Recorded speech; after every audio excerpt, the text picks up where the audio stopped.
Their band going. Right. I see this as a tremendous type of thing that if we pull it off in one community, which I think we can, and I think people right here, certainly from knowing you so well and seeing what you're doing with all of this big band 80s movement that's going on. And in costume, in different kind of costumes, on the Rose Bowl floor. You know, they, I don't know what they did to make a dance floor out of it. And they had this kind of a dance going on all the time. They taught them how to dance. This is part of a large program. Because it's wholesome. Yeah. It's wholesome. Exactly. See, and they live a wholesome life. And it's the kind of a thing that's something with the family. There's been new studies and reports about the family getting back together and all that sort of thing. Well, you bring this up, and this is very interesting. You know, my youngest daughter is 22, and I was just talking with her the other night. You talked to her too, huh? Well, yeah, we're very close. We're very close. And no, but what she is having problems, and I don't think that she's going to mind me mentioning this because I think it's indicative of how the younger generation is feeling today. And she tells me that there are several things. One is, of course, she graduated college. And she's having problems identifying herself with some of the people she used to associate with very closely. I can relate to that. Right, and it's the kind of a thing that they seem to be stuck where they were. In other words, they're going the bar scene, they're going into this rock scene or whatever it is, and she has developed. She is responsible in the community. She's got herself a good place of employment. She's using her education and her talent. But she's running into this problem with identity, you know, identifying with these people. And she's coming up with these sort of frightening nightmares now because of all of the things going on in the world, okay? The world economy being so bad. All the threats of nuclear war and everything. And what they're saying to themselves, where is my future? Or do we have a future? All she is a bright girl who's got her mind open to, whereas it was closed in to rock and roll and dancing and partying and so forth. Now it's opened up into what we have been living through for the rest of us, you know, most of our lives, the adult phase of it, where you listen to not just a select program on radio or TV, but the news, and say, hey, the world's in funny kind of a state. Look what these dumb kids are doing over there, and what's going on here, and this nuclear situation and so forth. I think it's a matter of her growing up, you know that stage from adolescence to adult. It's a strange one. A lot of people have problems in the romantic part of it, you know, the love situation. And a lot of people are starting to just, their minds are starting to open. Don't forget, I've seen people who are now 35, 40 years old, who are now into good music, big bands, all kinds. I don't want to keep saying big bands, because that's not the only quality music. Quality music, right. That's the thing that we should do. And then when they look back, and they were so, I mean, it was impossible for them to like anything other than what they were liking at the time they were kids, you know.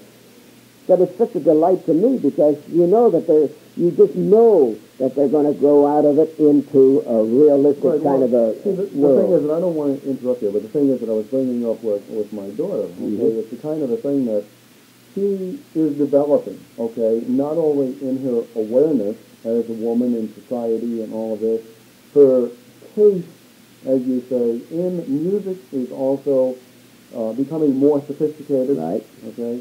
The people that she is now associating with are into jazz or into some of this big band music because they can relate to it. Right. It's the kind of a thing that you feel it. If people will allow themselves, this is, I think, one of the most difficult things for a lot of people to do, especially some of the diehards that want nostalgia, Mm-hmm. they won't allow themselves to accept something new. Right.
Them in the past and distribute them around, but if they want to get them on their own, how would they go and get themselves a copy of it? Well, they can write to Big Band Ladies out in California, which is 9288 Kinglet Drive, which I'm sure you have a record of. In Oh, case, sure, I have, yeah. They call you. It's 9069 Los Angeles.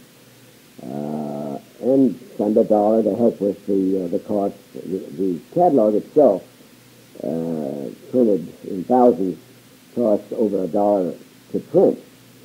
And then the postage costs another whatever. But if they send $1, we're willing to send them the catalog. Well, fantastic. And I want you to know now, this is a non-profit organization that you have there. Is that correct? In many more ways than name only. I mean, let's face it.